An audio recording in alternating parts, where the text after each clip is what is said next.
Assalamualaikum warahmatullahi wabarakatuh. Bismillah, alhamdulillah, wassalatu wassalamu ala rasulillah wa ala alihi washabihi wa mawala.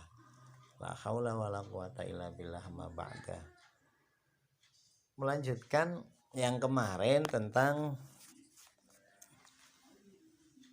orang-orang yang berhak menerima zakat. Kemarin baru kita sampaikan dua, yakni fakir dan miskin.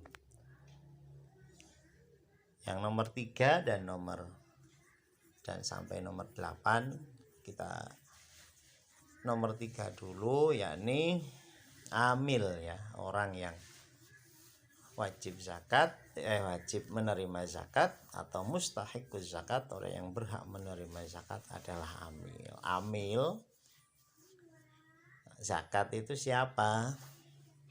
Yakni orang-orang yang diangkat oleh imam atau pemerintah untuk menarik zakat kepada orang yang berhak menerimanya dan tidak mendapatkan bayaran dari Baitul Mal atau negara. Amil zakat meliputi bagian pendataan zakat, penarik zakat, pembagi zakat dan lain-lain. Jadi itu amil ya. Jumlah zakat yang diterima oleh amil disesuaikan dengan pekerjaan yang dilakukan, alias hanya memakai standar ujroh misli. Ujroh misli itu bayaran sesuai tugas kerjaannya masing-masing. Jadi sekali lagi, amil zakat itu bukan panitia yang dibentuk oleh RT, bukan panitia yang dibentuk oleh pengurus masjid. Panitia yang semacam itu hanya disebut wakil, tidak bisa disebut amil. Sehingga kalau panitia yang ada di masjid, di RT ataupun di desa sekalipun, tanpa ada SK dari negara, dalam hal ini minimal SK kecamatan, mungkin dari pengurus Basnas atau Lazisnu kalau di NU-nya,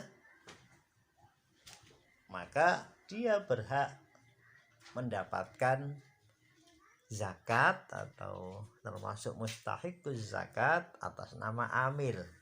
Nah, sementara kalau amil yang ada pada daerah-daerah yang dibentuk oleh panitia pengurus masjid ataupun panitia madrasah, kemudian dibentuklah panitia zakat, itu bukan amil tanpa ada SK dari pemerintah setempat.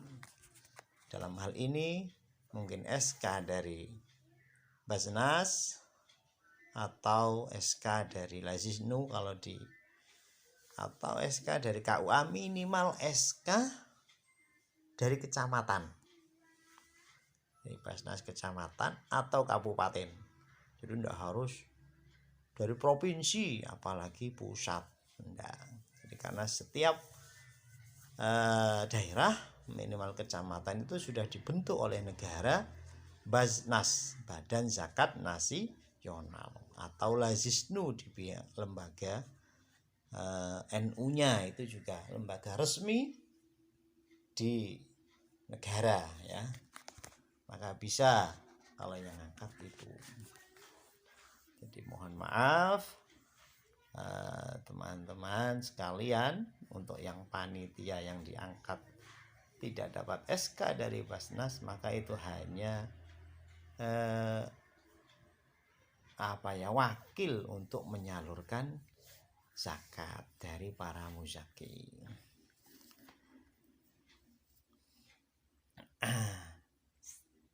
Selain itu, amil zakat juga kalau dalam syariat Islam itu bukan hanya sekedar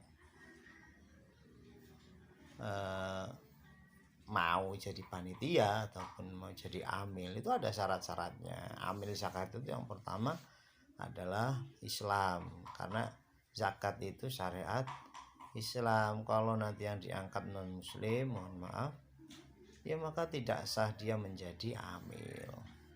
kemudian laki-laki, kemudian juga merdeka, mukallaf.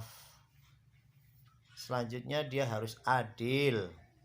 Kemudian sebagai amil itu bisa melihat dan juga bisa mendengar. Kalau amil, mohon maaf, fisiknya cacat dalam hal ini penglihatannya atau pendengarannya, ya tidak bisa dijadikan sebagai amil. Kemudian yang paling penting lagi adalah mengerti masalah zakat. Sebab nanti urusannya untuk membagikan zakat kepada para mustahikus zakat. Kalau tidak mengerti terus bagaimana?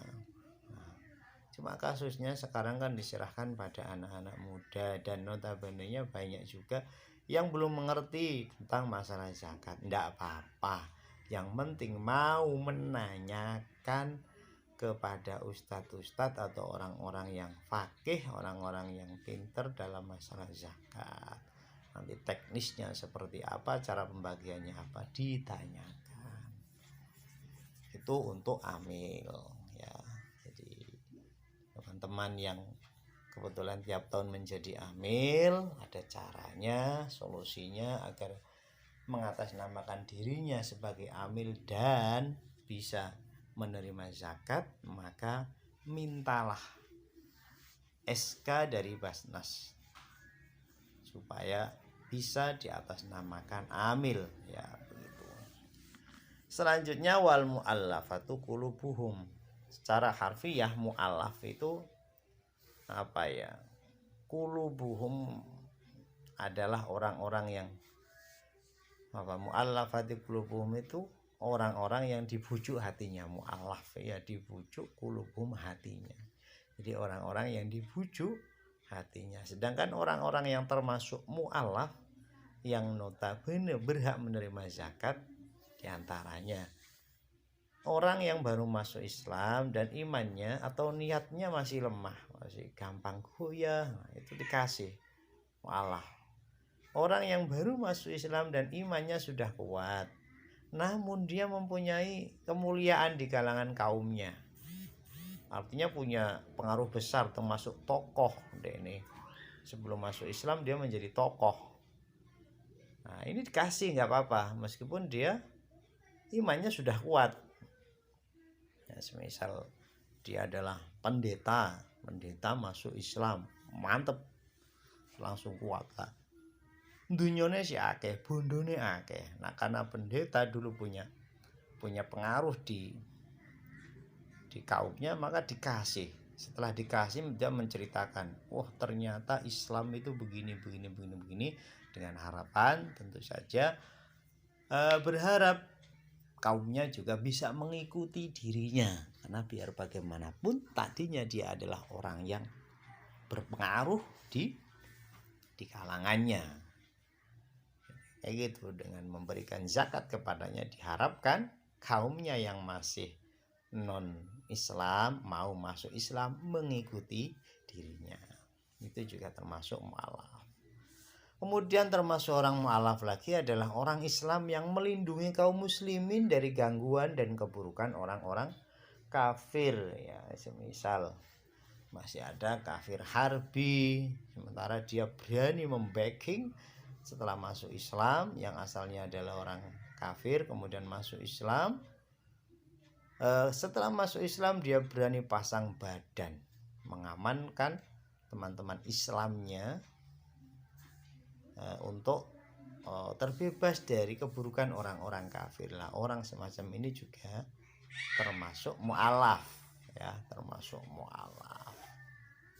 Kemudian termasuk mu'allaf lagi adalah orang Islam yang membela kepentingan kaum muslimin dari kaum muslimin yang lain yang dari golongan anti zakat atau pemberontak dan orang-orang non muslim ya. Pokoknya itu termasuk mu'allaf. Mengapa ya disenangkan tadi? Mu'allaf itu apa tadi? Dibujuk hatinya. Semua orang yang tergolong mu'allaf di atas itu semuanya berhak menerima zakat dengan syarat dia termasuk orang Islam. Sedangkan membujuk non muslim dengan menggunakan harta zakat itu tidak boleh. Contoh, wis kae tonggone sak kok sak RT kok enek tonggone siji non muslim, kai zakatan yang kono kabeh bae. Semuanya serahkan pada dirinya supaya dia masuk Islam. Tidak boleh. Wong masih kafir kok, nggak boleh membujuk agar dia mau masuk Islam dengan cara mengasihkan zakat, itu tidak boleh ya. Jadi hanya orang-orang Islam saja yang berhak menerima zakat. Mualaf itu tadi yang sudah masuk Islam. Selanjutnya budak, nomor 4 ya, budak mukatab, yaitu budak yang dijanjikan merdeka oleh tuannya apabila sudah melunasi sebagian jumlah tebusan yang ditentukan dengan cara angsuran. Tujuannya untuk membantu melunasi tanggungan dari budak mukatab. Dulu itu ada budak, sekarang itu tidak ada. Jadi mungkin di Indonesia sekarang tidak lagi ada asnaf zakat yang bernama budak mukatab. Budak mukatab itu adalah budak yang dirinya sudah dijanjikan oleh siapa? Oleh tuannya. Kalau sudah bisa membayar sekian, jadi nyicil gitu. Dengan dikasih zakat, otomatis tujuan utamanya adalah supaya segera melunasi tanggungan dari budak mukatab untuk tuannya sehingga dia merdeka. Namun itu budak ya, sekali lagi sekarang sudah tidak ada lagi budak. Selanjutnya adalah ghorim, orang yang punya hutang. Ghorim itu terbagi menjadi 3 bagian. Yang pertama, orang yang berhutang untuk mendamaikan 2 orang atau 2 kelompok yang sedang bertikai, sehingga dia hutang, wis yang penting aman lah kelompok iki, aku hutang ae mbuh ning sapa hutang, wis kae dhuwit wae, yang penting damai. Itu untuk mendamaikan, aku berhak menerima zakat. Yang nomor 2, orang yang berhutang untuk kemaslahatan diri sendiri dan keluarga. Maslahatan ya, karena kebutuhan rumah tangga, sehingga ya memang kebutuhan. Kalau nggak hutang ya nggak punya nggak bisa menutupi kebutuhannya. Itu sebatas kebutuhan lah ya, tidak untuk berlebih-lebihan, apalagi berfoya-foya hutangnya lain itu. Kemudian yang ketiga, orang yang berhutang untuk kemaslahatan umum, seperti berhutang untuk membangun masjid, membangun sekolah, membangun jembatan, mungkin kan kemaslahatan umum dan lain-lain. Itu dia punya hutang untuk itu, maka juga termasuk termasuk ghorim yang bisa menerima zakat. Dan orang-orang yang berhutang untuk menanggung hutangnya orang lain juga itu termasuk ya. Mohon maaf, tadi berarti ada 4 orang yang berhutang untuk menanggung hutangnya orang lain. Piye carane? Mungkin mergo koncone dhewe mesakake, akhirnya tanpa sepengetahuan dene hutang, niat nggih nyaur hutangnya koncone mau. Akhirnya dirinya yang punya hutang, temannya tidak punya hutang lah. Dirinya itu berhak menerima zakat. Dan nomor 7 adalah sabilillah. Ya, sabilillah itu apa? Sabilillah itu ini terjadi perbedaan pendapat ya. Kalau sabilillah itu orang yang berperang di jalan Allah dan tidak mendapatkan gaji dulu, itu perang-perang murni. Untuk sabilillah berhak menerima zakat di seluruh keperluan perang, sejak berangkat sampai kembali ya. Sabilillah dan keluarganya berhak mendapatkan tunjangan nafkah yang diambilkan dari zakat. Sedangkan yang berhak memberikan zakat untuk sabilillah adalah imamnya atau penguasanya, bukan pemilik zakat. Fisabilillah itu yang ngasih itu. Nah, itu memang al-ghuzat tenanan, jadi perang di jalan Allah tenanan.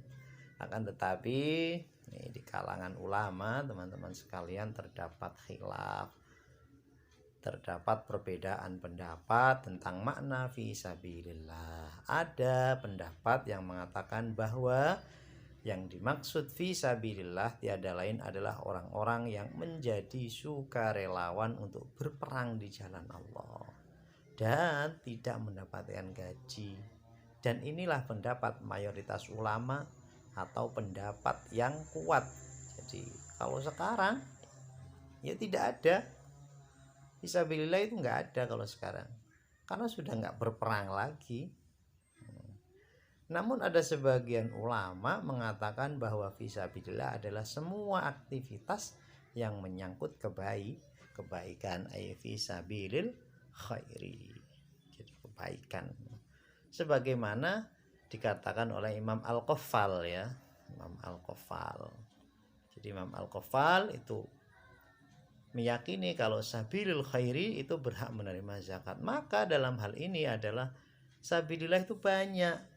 Sabilil khairi, guru ngaji itu juga bisa mendapatkan zakat. Para kiai, imam sholat atau muadzin, bilal, termasuk thalibul ilmi, santri itu juga berhak menerima zakat kalau mengikuti pendapatnya Imam Al-Qaffal ya. Pokoknya banyak ya. Untuk seperti sarana-sarana pendidikan dan peribadatan Islam itu boleh. Sehingga kalau menurut Imam Qaffal, zakat untuk masjid juga boleh, karena itu sarana untuk peribadatan. Dan ini mohon maaf, sepengetahuan kami adalah pendapat ini lemah ya, bukan pendapat mayoritas ulama. Sebab mayoritas ulama mengatakan itu tidak boleh, jadi tidak ada. Namun pendapat Imam Qaffal ini sabil khairi, dan ini yang terjadi di masyarakat kita. Guru ngaji dapat, bilal, muadzin, atau zakat untuk masjid musola karena lagi membangun mungkin itu dapat ya. Tapi rata-rata malah justru mengikuti sinten Ibnu Imam Qaffal ya. Yaitu yang mau mengikuti Imam Qaffal ya nggak apa-apa, memang ada dasarnya dari Imam Qaffal. Selanjutnya Ibnu Sabil. Siapa Ibnu Sabil? Ibnu Sabil ini yang terakhir ya teman-teman. Ibnu Sabil itu adalah orang yang memulai bepergian dari daerah tempat zakat atau menjadi musafir yang melewati daerah tempat zakat, dengan syarat tentu saja musafirnya bukan bepergian untuk maksiat. Untuk maksiat ya nggak boleh menerima zakat. Yang kedua, membutuhkan biaya atau kekurangan biaya walaupun ia mempunyai harta di tempat-tempat yang ia tuju. Maka dalam hal ini ada sebagian ulama mengatakan semisal seorang santri mondok waduh jauh dari orang tua, mau pulang tidak bisa pulang, mau pulang itu tidak bisa pulang. Misal orang luar Jawa, mondoknya di Jawa, sebenarnya mau pulang tapi dia tidak punya biaya, ini juga termasuk bisa dikatakan Ibnu Sabil atau sabilul khairi. Menurut Imam Qaffal juga boleh itu kan. Namun perlu diperhatikan teman-teman, tidak boleh penerima zakat itu mengatasnamakan dirinya dua.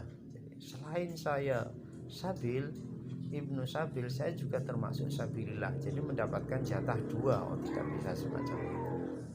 Dia hanya mengatasnamakan satu saja. Dan itulah orang-orang yang berhak menerima zakat beserta pengertiannya. Mudah-mudahan ada manfaatnya. Wallahul taufiq ila aqwamit thoriq. Assalamualaikum warahmatullahi wabarakatuh. Assalamualaikum.